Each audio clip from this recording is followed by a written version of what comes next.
Good morning.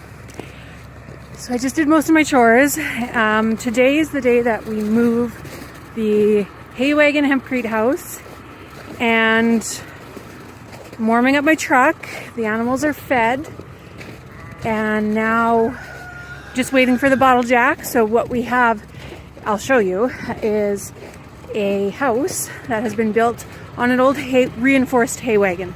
So it is a triple axle trailer that I'm able to pull with my 1-ton truck, which is phenomenal. It's not finished. We're going to finish it at the new land, which the cat just finished clearing yesterday. And we happen to have a beautiful cold night, which at this time of year you won't often hear a homesteader or farmer saying, because we're eager to get planting. But I needed the ground to freeze so that I could get this in before mud season starts. So we are going to take the trailer down the road. Normally it's about a 5-minute drive. I'll be going slow, so it'll probably be 10, maybe 15 minutes. And we're gonna get this onto the new property and finish building it because we're gonna live in it in 5 weeks. So I'm gonna show you what it looks like right now. So here is, I'm just gonna flip the camera around. Give me 1 second. So here is the trailer. So you can see there's a triple axle there. It is reinforced with some C-channel and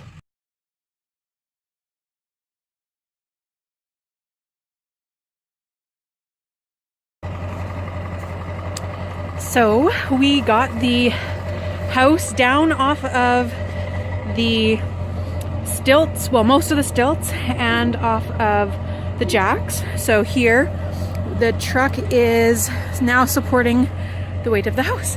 So that's exciting. That's a good step. It was a long process of blocking and jacking and blocking and jacking up, and then blocking and jacking and blocking and jacking down. So now it's a matter of removing these stilts that we have at the back. The rest of the stilts are already removed. So that's the job now. Okay, so we have taken all the stilts out from under the house. So what that means is there is nothing supporting the house except for the tires underneath the trailer and this truck. So I am now going to cross my fingers and try to break the trailer loose. It's been parked for half a year and it's icy, so I've got to break it out of the ice. There's not too much under the trailer actually, and we're going to make this truck grunt a little bit as we break the inertia from the trailer, and hopefully it's easy and not too many backing up and going forward and backing up and going forward to get this loose. So we'll see how it goes. There, I plan to eat. Okay, so we arrived at the house's final destination. We are home. It was crazy for a little while getting out of our driveway. So I mentioned on the video before this that there was 2 problems. One was there was snow built up in the driveway, and I didn't know if my truck could get that house over that snow hill, and it couldn't.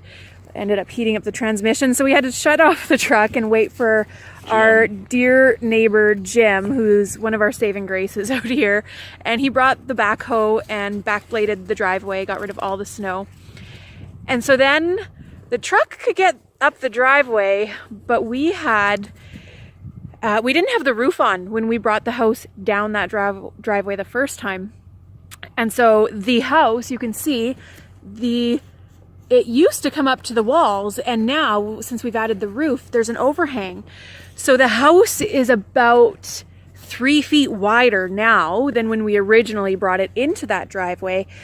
And so there were 2 big trees in that driveway, and we were teeth clenched and just wondering if we would make it through. And we ended up having not feet, not even inches, but centimeters to spare in getting that driveway out. In fact, we didn't have any room on one side because, as you can see here on that fascia board, we scraped it. Now that's okay because it's going to be covered in metal, so it'll all be hidden, and there's no structural damage anywhere to the house, so that's exciting.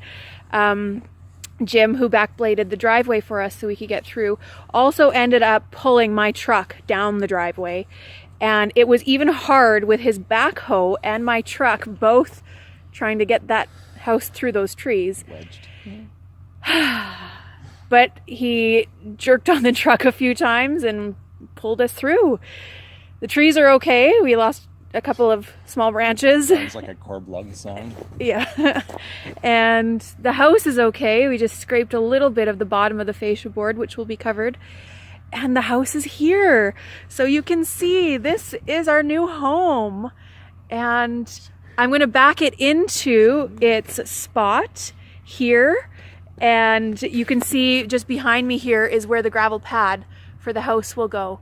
And there's no gravel pad there yet, so we're going to put the house beside the gravel pad, and then once the gravel pad and driveways are there, we'll be able to just back it in. So we arrived! Woohoo! It's a miracle. So the other day when the cat was finishing up, I told Sheldon he could make a clearing for a garden, and I told him he could see, we've got this pig pen here where all these pines are, and those pines are coming down as lumber for building the barn and many different projects. And then there's pine over in the sheep's pen a little further down. That's coming down too. So there's this little fence line here. So I told him he could follow this fence line, and at the end of the fence line, he could put a garden. He could do a clearing with the cat. And so instead of going to where the clearing went, he cleared the whole goddamn field. This was a forest yesterday. So I have winter pasture for the sheep now, because that's big. That's much bigger than it was supposed to be. So we'll bring a breaking disc in, and Sheldon's going to seed some oats and clover in there for the sheep. Bears. And bears, he says. Yeah, we're going to bring it right into our doorstep.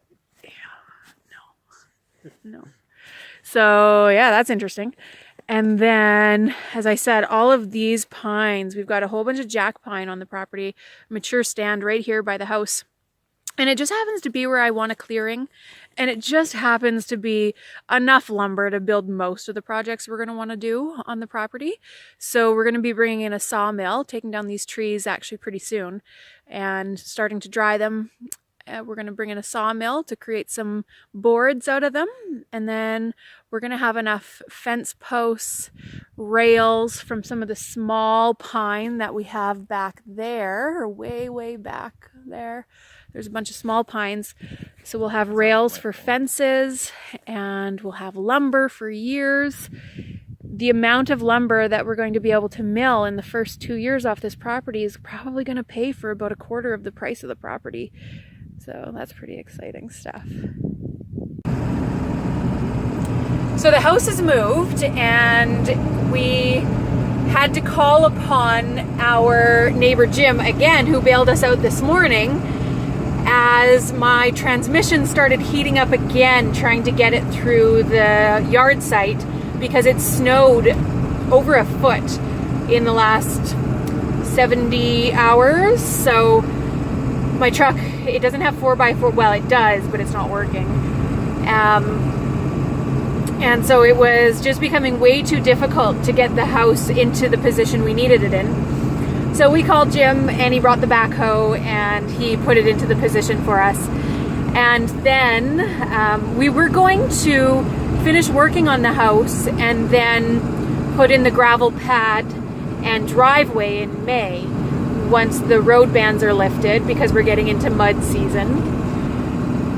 However, Jim has offered to come and put in a pad for us on Tuesday, so that's in 2 days. So then what we can do is we can put the house onto the pad before we do any more work on it, and we can just complete the house in the spot where it will be permanently. So that's incredibly wonderful. So Jim's going to come over and do that right away, and we get to carry on with everything that we're doing. And this just really illustrates how important the community is. And that house has been every step of the way community built. Every single part of that house has been a joint effort between us and our community. From welding the frame, to putting up the walls, to building the hempcrete, to putting on the roof, all of it. And now in the move, it was also a community experience. And I anticipate that the land that we're developing is going to continue to be a community building experience, which is really wonderful. That makes me really happy. So we're going to have that pad put in. I'm going to go and get all the rest of the building materials this week, pick them up, and bring them on site. I'm going to move all the materials and equipment that we have at home right now over to the new homestead. And we're going to get cracking and finish that house. So it's all wonderful and exciting and surreal. And I hope you enjoy watching this process and learning from everything that we're doing, sometimes wrong, like putting a roof on and then taking it down a narrow driveway. And yeah, it's exciting to share this whole process with everyone. And we'll talk to you again soon.